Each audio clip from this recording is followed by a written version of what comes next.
হাজার দশেক মানুষ আছে নাকি? তাই তাহলে হাতটা তুলেন তো দেখি একবার ভাই।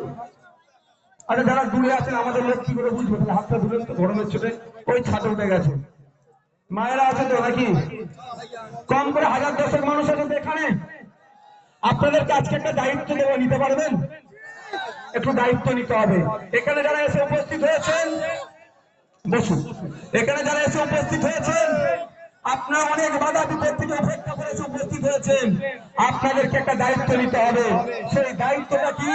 আপনারা আজ থেকে এখানে বিদায় যখন নেবেন, বক্তব্য যখন শেষ করে দেব, আপনারা দায়িত্ব নিয়ে কম করে 10 জনকে তৃণমূল এবং বিজেপির বিরুদ্ধে ভোট দেওয়ার জন্য, আইএসএফের পক্ষে যাতে ভোট দেয়, তৃণমূল বিজেপিকে পরাস্ত করার জন্য, এই শুভেন্দু অধিকারীদেরকে পরাস্ত করার জন্য, এই অভিষেক ব্যানার্জির চাকরি চোরের সরকারকে পরাস্ত করার জন্য, বাচ্চাদের মিড ডে মিলের চুরি সরকারকে এই মমতা ব্যানার্জিকে পরাস্ত করার জন্য, এই বেকারত্বের শীর্ষে আমাদের দেশ এগিয়ে যাচ্ছে। যারা বেকারত্ব রাজ্যে কেন্দ্রের এই বিরুদ্ধে সরকারকে পরাস্ত করার জন্য 10টা করে মানুষকে বুঝিয়ে ইন্ডিয়ান সেকুলার ফ্রন্টের পক্ষে ভোট করানোর জন্য দায়িত্ব তুলে নেবেন ভাই। নেবেন ভাই? 10 জন করে দায়িত্ব, কম করে 10 জন করে, তাহলে তো 1 লাখ ভোট এমনি সন্দেশখালী থেকে আমরা পেয়ে যাচ্ছি। আপনারা যদি দায়িত্ব তুলে নেন, কম করে 1 লাখ ভোট সন্দেশখালী থেকে আমরা পাচ্ছি। আপনাদের অনুরোধ করব, আপনারা দায়িত্ব নিন, দায়িত্বশীলতার পরিচয় দিন। আগামী দিন আপনাদের হয়ে বিধানসভা লোকসভার মধ্যে বলার লোককে আপনারা তৈরি করুন। অন্যথায় কি হবে? কাকে পাঠিয়েছিলেন বিগত দিনে বলুন তো? যখন পার্লামেন্ট থেকে জনগণের মধ্যে বিভাজন করার জন্য সিএ বিলটা পাস হচ্ছিল, তখন তার ভূমিকাটা কি ছিল জানেন আপনারা? কি ছিল? নতুন করে বলতে হবে নাকি? ভোট দিয়েছিল কি দেননি আপনারা ভালো করে জানেন। শুধু তাই নয়, এখানে তো কৃষকরা বেশি আছেন, কিছু মৎস্যজীবীও আছে।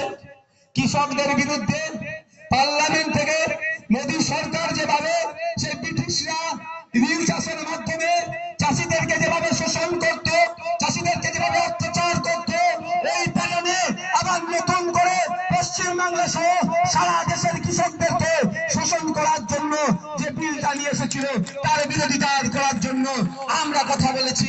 কিন্তু দুঃখের বিষয়, আপনারা যাদেরকে 2019-এ ভোট দিয়ে পার্লামেন্টে পাঠালেন, সেই সাংসদ মহাশয়া একটা শব্দ কিন্তু কৃষকদের জন্য করেছে ভাই। এখানে তো কৃষক পরিবার বেশি আছে নাকি? তাই সময় এসেছে, আমরা ভুলে যাচ্ছি না।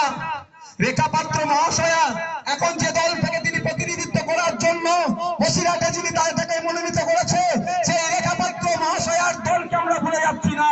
পশ্চিম বাংলা কৃষি প্রধান রাজ্য, আমাদের ভারতবর্ষ কৃষি প্রধান দেশ, কৃষি প্রধান রাজ্য, কৃষি প্রধান দেশ হওয়ার পরে কেন্দ্র সরকার যেভাবে কৃষকদের বিরুদ্ধে বিল পাস করিয়েছে, আমরা কৃষকরাও কিন্তু এই কেন্দ্র সরকারের এখন যারা প্রতিনিধি আছে তাদেরকেও কিন্তু ভোটের মাধ্যমে জবাব দিয়ে দেখিয়ে দেব। আপনি ভোট দিয়ে পার্লামেন্টে পাঠালেন কৃষকদের যাতে উন্নতি হয়, আর আমরা কি দেখলাম? যাকে ভোট দিয়ে পার্লামেন্টে পাঠিয়েছি, কৃষকদের বিরুদ্ধে যখন বিল পাস হয়েছে তিনি চুপ করে আছেন। তাই জবাব দিতে হবে না? আর রেখা পাত্র মহাশয়া এখন অনেক ভালো ভালো কথা বলছেন, তাকে আমি সম্মান জানিয়ে বলছি। ব্যক্তিগত লড়াই তার সাথে আমার নয়, কিন্তু আপনার দল বর্তমানে আপনি যে দলে আছেন, আপনার দল আমার কৃষক ভাইদের বিরুদ্ধে বিল পাস করিয়েছে। তাই পশ্চিম বাংলার কৃষকেরা, সন্দেশখালীর কৃষকেরা, বসিরহাটের কৃষকেরা আপনার বিরুদ্ধে, আপনার দলের বিরুদ্ধে ভোট দেবে, তখন আপনার দলের বিরুদ্ধে ভোট দেবে। তাই আপনাদের বলবো কৃষক বন্ধুরা, আপনাদের বিপক্ষে যারা বিল নিয়ে এসেছিল, আপনাদেরকে শোষণ করার চেষ্টা করেছিল, আপনাদের হাতে ক্ষমতা আছে, ভোটের ক্ষমতা দিয়ে যারা আপনাদেরকে শেষ করার চেষ্টা করেছিল, তাদেরকে গণতান্ত্রিক প্রক্রিয়াতে আপনারা শেষ করুন।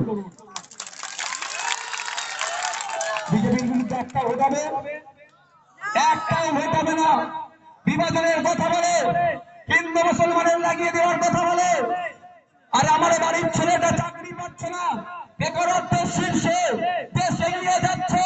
বর্তমান যে বেকারত্ব আছে তার মধ্যে 86% আমাদের মতো যুব সমাজের মানুষদের ছেলেরা আছে। হিন্দু বাড়ির হতে পারে, দলিত হতে পারে, আদিবাসী হতে পারে, মুসলিম হতে পারে, কিন্তু বেকারত্বের শীর্ষে আমাদের দেশ এগিয়ে যাচ্ছে। তাদেরকে ভোট দিয়ে লাভ